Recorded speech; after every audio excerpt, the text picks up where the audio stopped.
A1 study tour या YouTube चॅनलमध्ये तुम्हा सगळ्यांचं हार्दिक स्वागत.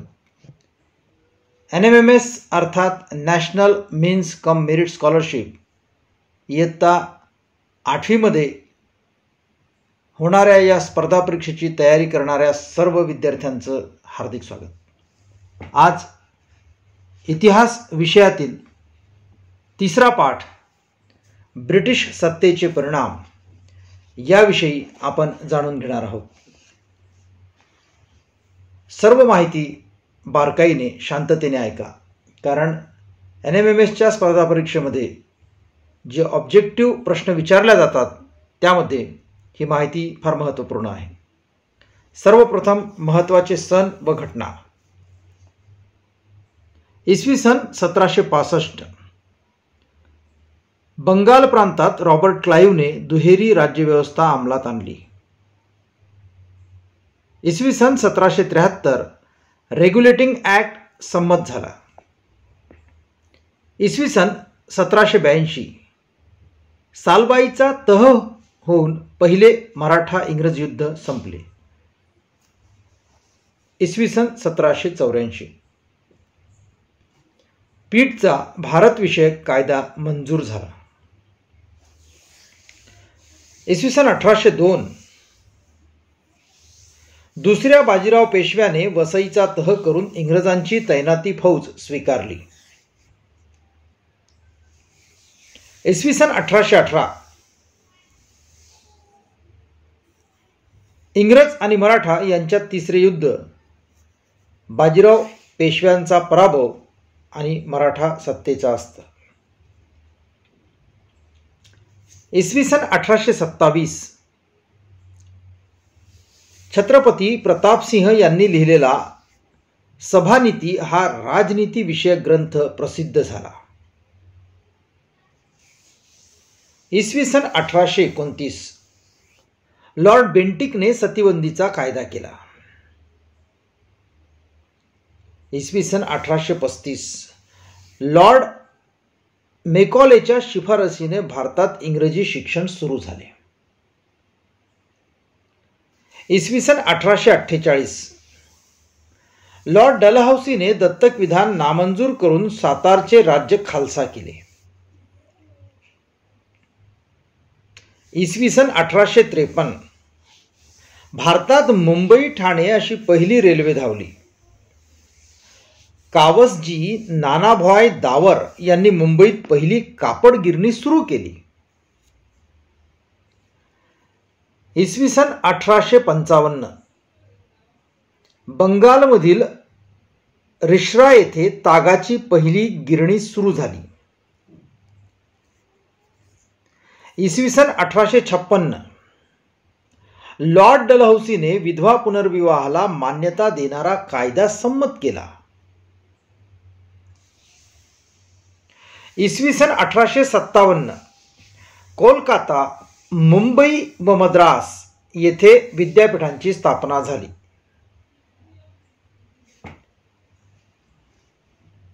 महत्त्वाचे मुद्दे. सत्ता स्पर्धा. भारतीय बाजारपेठ काबीज करण्यासाठी डच, पोर्तुगीज, फ्रेंच, इंग्रज यांच्यात तीव्र स्पर्धा सुरू झाली. सुरुवातीस इंग्रजांविषयी पोर्तुगीजांचा असलेला कडवा विरोध पुढे मावळला. फ्रेंच, डच व स्थानिक सत्ता यांच्याशी मात्र इंग्रजांना झगडावे लागले. या दरम्यान इंग्रज व मराठे यांच्यामध्ये काही युद्धे झाली. त्यांचा तपशील आपण आता नीट बघूया. इंग्रजांचा शिरकाव. इंग्रजांच्या मुंबई या भारतातील प्रमुख केंद्राच्या आसपासच्या प्रदेशावर मराठ्यांची प्रभावी सत्ता होती. या सत्तेमुळे इंग्रजांना सत्ता विस्तार करता येत नव्हता. माधवरावांच्या मृत्यूनंतर पेशवेपदाच्या लालसेमुळे त्यांचे चुलते रघुनाथराव यांनी इंग्रजांची मदत मागितली. या घटनेमुळे इंग्रजांचा मराठ्यांच्या राजकारणात शिरकाव झाला. पहिले युद्ध. 1774 ते 1818 या दरम्यान इंग्रज व मराठे यांच्यामध्ये 3 युद्धे झाली. पहिल्या युद्धात मराठा सरदारांनी एकजुटीने लढाई केल्याने मराठ्यांचा विजय झाला. 1782 साली सालबाईचा तह होऊन पहिले युद्ध संपले. दुसरे युद्ध 1802 मध्ये दुसऱ्या बाजीराव पेशव्याने इंग्रजांशी तैनाती फौजेचा करार केला. वसईचा हा तह काही मराठा सरदारांना मान्य नसल्याने इंग्रज मराठा यांच्यात दुसरे युद्ध झाले. या युद्धात मराठ्यांचा पराभव झाला. तिसरे युद्ध राज्यकारभारात इंग्रजांचा हस्तक्षेप वाढत चालला होता. हा हस्तक्षेप असह्य झाल्याने दुसऱ्या बाजीरावाने इंग्रजांविरुद्ध युद्ध पुकारले. 1818 साली भीमा कोरेगाव या ठिकाणी झालेल्या निर्णायक युद्धात मराठ्यांचा पराभव झाला व इंग्रजांची सत्ता प्रबळ झाली. तैनाती फौज इंग्रजांचे भारतावर वर्चस्व निर्माण व्हावे या हेतूने लॉर्ड वेलस्ली याने 1798 मध्ये तैनाती फौजेची पद्धत सुरू केली. तैनाती फौजेचा करार करणाऱ्या सत्ताधीशाचे संरक्षण करण्यासाठी लष्करी फौज दिली जात असे. तैनाती फौज स्वीकारणाऱ्या राजाला पुढील अटी मान्य कराव्या लागत. पहिली अट, भारतीय राज्यकर्त्यांनी इंग्रजांचे लष्कर आपल्या पदरी बाळगावे. दुसरी अट, त्या लष्कराच्या खर्चासाठी राज्यकर्त्याने इंग्रजांना रोख रक्कम किंवा तेवढ्या उत्पन्नाचा प्रदेश द्यावा. तिसरी अट, इंग्रजांच्या मध्यस्थीनेच त्या राज्यकर्त्याने इतर राज्यकर्त्यांशी संबंध ठेवावेत. चौथी अट, इंग्रजांचा रेसिडेंट म्हणजेच प्रतिनिधी राजांनी आपल्या दरबारी ठेवावा.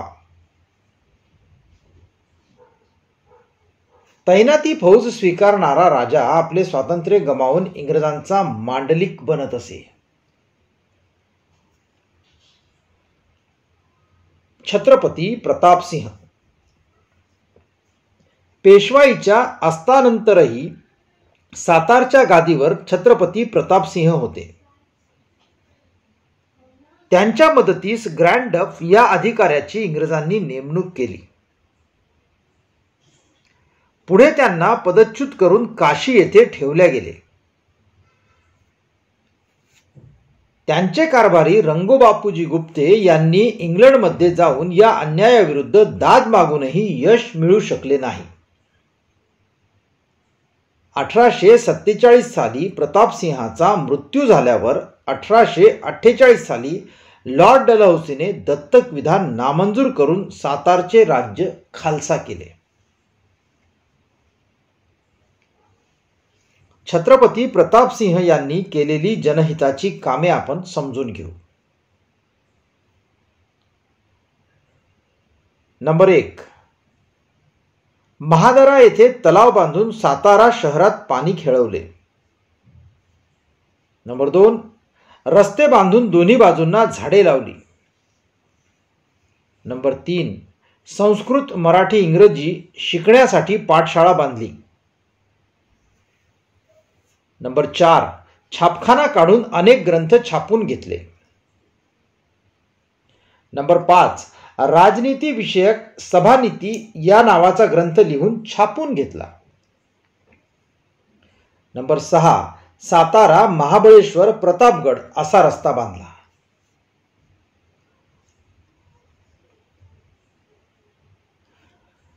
आता पुढील मुद्दा, इंग्रजांनी सुरू केलेल्या पद्धती, कायदे व त्यांचे परिणाम आपण समजून घेऊ. पहिली पद्धत, दुहेरी राज्य व्यवस्था, इसवी सन 1765. या दुहेरी राज्य व्यवस्थेचे परिणाम काय झाले ते बघूया. रॉबर्ट क्लाइव्हने बंगाल प्रांतात ही पद्धत सुरू केली. या पद्धतीने महसूल गोळा करण्याचे अधिकार ईस्ट इंडिया कंपनीला, तर अंतर्गत शांतता व सुव्यवस्था राखण्याचे काम नवाबाकडे ठेवण्यात आले. नंबर 3, कंपनीच्या अधिकाऱ्यांनी महसूल स्वतःच्या खिशात घातला. नंबर 4, ईस्ट इंडिया कंपनीला भारताच्या व्यापाराचा मक्ता दिल्याने कंपनीच्या कारभारावर इंग्लंडमध्ये टीका झाली. रेग्युलेटिंग ऍक्ट इसवी सन 1773. या कायद्याने बंगालच्या गव्हर्नरला गव्हर्नर जनरल असा हुद्दा देण्यात आला.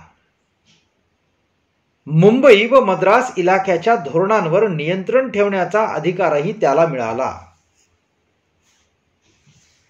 त्याच्या मदतीस 4 सदस्यांची समिती नेमण्यात आली. या कायद्याने लॉर्ड वॉरन हेस्टिंग्ज हा पहिला गव्हर्नर जनरल झाला.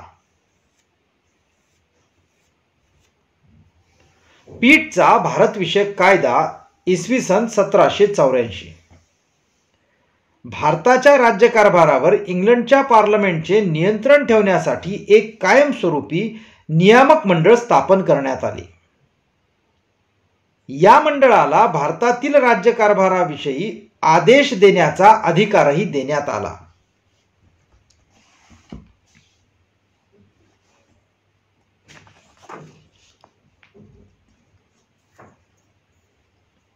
इंग्रजांच्या भारतातील प्रशासनाचे आधारस्तंभ कोणते होते ते समजून घेऊ. इंग्रजांच्या प्रशासनाचे घटक. मुलकी नोकरशाही. इंग्रजांची सत्ता भारतात दृढ करणे हा उद्देश लॉर्ड कॉर्नवॉलिस याने निर्माण केलेली ही मुलकी नोकरशाही होती. कंपनीच्या अधिकाऱ्यांनी खाजगी व्यापार करू नये हा नियम बनवला गेला. त्यासाठी त्यांच्या पगारात वाढ केल्या गेली. इंग्रजांच्या ताब्यातील प्रदेशांची जिल्हावार विभागणी करून जिल्हाधिकारी हा शासक नेमला. जिल्ह्यातील महसूल गोळा करणे, न्याय देणे व शांतता सुव्यवस्था राखणे ही जिल्हाधिकाऱ्याची कामे होती. इंडियन सिव्हिल सर्व्हिसेस ICS परीक्षा उत्तीर्ण करणे ही अट जिल्हाधिकारी होण्यासाठी ठेवली होती. लष्कराची कामे. इंग्रजांच्या ताब्यातील प्रदेशांचे रक्षण करणे, नवे प्रदेश जिंकणे, इंग्रज विरोधी उठाव मोडून काढणे ही प्रमुख लष्करांची कामे होती. पोलीस दल. देशात कायदा व सुव्यवस्था राखण्यासाठी पोलीस दलाची स्थापना करण्यात आली. न्याय व्यवस्था. मुलकी खटले चालवण्यासाठी दिवाणी न्यायालय निर्माण करण्यात आले. फौजदारी खटले चालवण्यासाठी फौजदारी न्यायालय निर्माण करण्यात आले. या न्यायालयांच्या निर्णयांच्या फेरविचारासाठी उच्च न्यायालय निर्माण करण्यात आले. इंग्लंडच्या धर्तीवर भारतात या न्यायालयांची स्थापना करण्यात आली.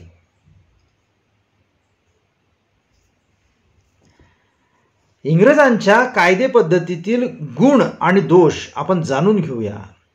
सर्वप्रथम आपण समजून घेऊ इंग्रजांच्या कायदे पद्धतीतील गुण कोणते. इंग्रजपूर्व काळात भारतात ठिकठिकाणी वेगवेगळे कायदे होते. न्यायदानात जातीनुसार भेदभाव केला जाई. लॉर्ड मेकॉले याच्या नेतृत्वाखाली विधी समितीने कायद्याची संहिता तयार केली. संपूर्ण भारतात एकच कायदा लागू करून इंग्रजांनी कायद्यापुढे सर्व समान हे तत्व लागू केले. इंग्रजांच्या कायदे पद्धतीतील दोष कोणते. युरोपातील आणि भारतीय यांच्यातील स्वतंत्र न्यायालये व वेगवेगळे कायदे होते. नवे कायदे सामान्य लोकांना समजत नसत. न्याय ही खर्चिक बाब बनली. खटले दीर्घकाळ चालू लागले.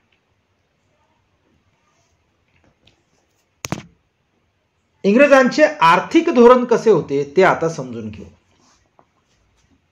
अनेक आक्रमणकारी भारतात येऊन स्थायिक झाले. येथील संस्कृतीशी समरस झाले. त्यांनी भारताच्या अर्थव्यवस्थेत मूलगामी बदल केले नाहीत.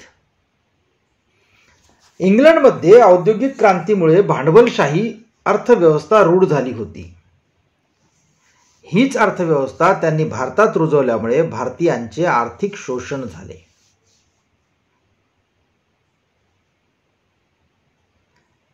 आता इंग्रजांचे महसूल विषयक धोरण समजून घेऊ.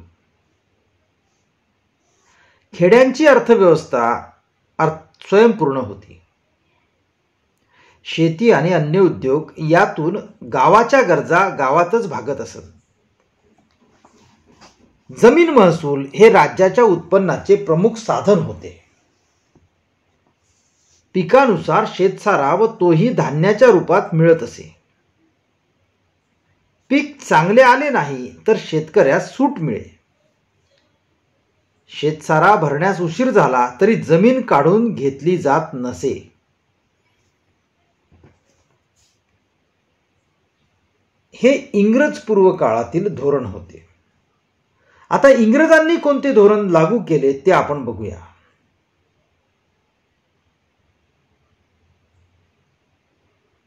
इंग्रजांच्या राजवटीतील धोरण. जमिनीची मोजणी करून क्षेत्रानुसार शेतकऱ्याची शेतसाऱ्याची आकारणी होऊ लागली. शेतसारा पैशाच्या स्वरूपात मुदतीपूर्वी भरण्याची सक्ती केली गेली.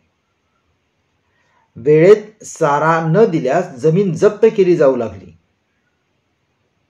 वेगवेगळ्या ठिकाणी वेगवेगळी महसूल पद्धती असल्याने आर्थिक शोषण होऊ लागले.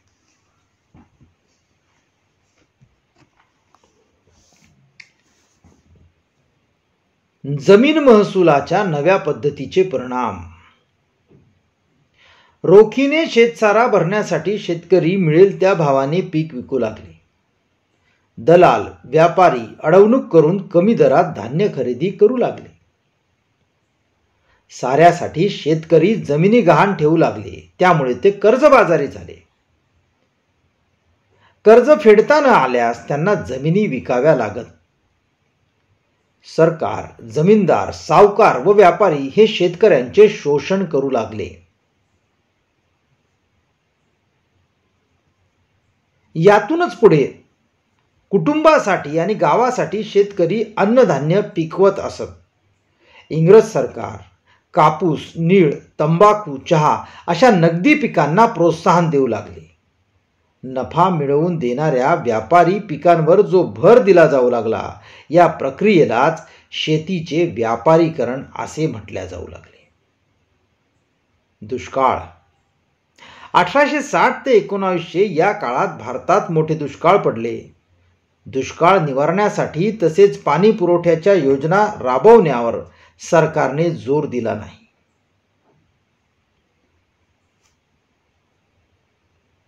वाहतूक व दळणवळणाच्या व्यवस्थेत केलेल्या सुधारणा. कोलकाता व दिल्ली जोडणारा महामार्ग बांधला. 1853 साली मुंबई ठाणे मार्गावर पहिली रेल्वे धावली. तारायंत्राद्वारे प्रमुख शहरे व लष्करी ठाणी जोडली गेली. डाक व्यवस्था सुरू केल्या गेली. वाहतूक व संपर्क साधनांमुळे लोकात एकतेची भावना वाढीस लागली. भारतीय उद्योगधंद्यांचा ऱ्हास कसा झाला ते बघूया. भारतातून इंग्लंडला जाणाऱ्या मालावर जबरदस्त कर आकारला जाई. भारतात आयात होणाऱ्या मालावर कमी कर घेतला जाई. इंग्लंडचा यंत्रावर तयार झालेला माल मुबलक व स्वस्त असे. या स्वस्त मालाशी स्पर्धा करणे शक्य नसल्याने भारतातील पारंपरिक उद्योगधंदे बंद पडले. कारागीर बेरोजगार झाले.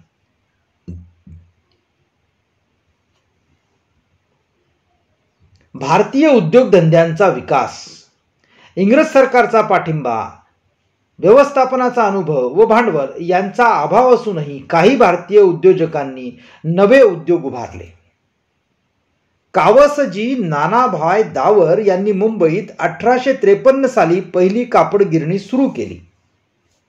बंगाल प्रांतात रिश्रा येथे पहिली तागाची गिरणी सुरू झाली. जमशेदजी टाटा यांनी 1907 साली जमशेदपूर येथे टाटा आयर्न अँड स्टील कंपनीचा पोलाद निर्मितीचा कारखाना सुरू केला. कोळसा, धातू, साखर, सिमेंट व रासायनिक द्रव्ये यांचेही उत्पादन भारतात सुरू झाले. त्या काळात झालेले सामाजिक व सांस्कृतिक परिणाम आपण समजून घेऊ. युरोपातील मानवतावाद, उदारमतवाद, बुद्धिवाद, लोकशाही, राष्ट्रवाद इत्यादी मूल्यांचा भारतीयांच्या मनावर प्रभाव पडला. भारतीय परंपरा, इतिहास, संस्कृती यांचा अभ्यास सुरू झाला. विल्यम जोन्स याने 1784 साली कोलकाता येथे एशियाटिक सोसायटी ऑफ बंगाल या संस्थेची स्थापना केली.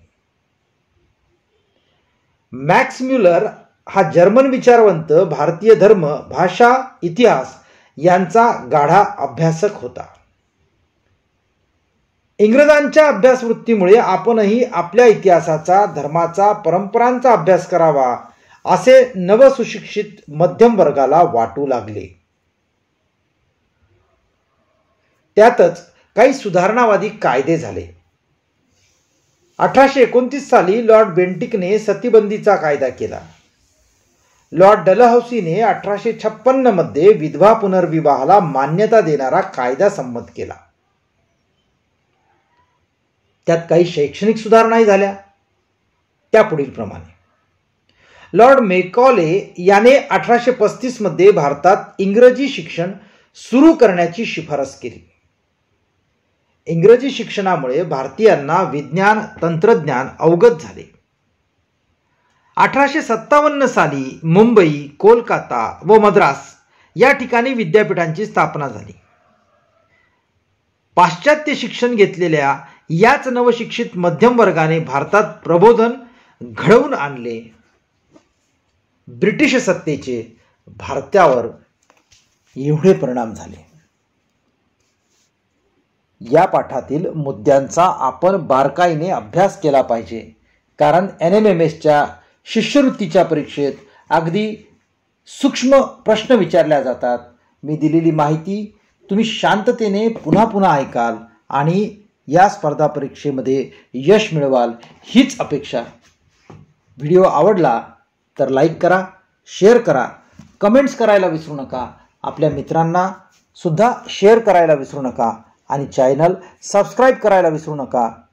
विविध स्पर्धा परीक्षांची माहिती घेऊन पुन्हा नव्या व्हिडिओत भेटत राहू. तोपर्यंत धन्यवाद.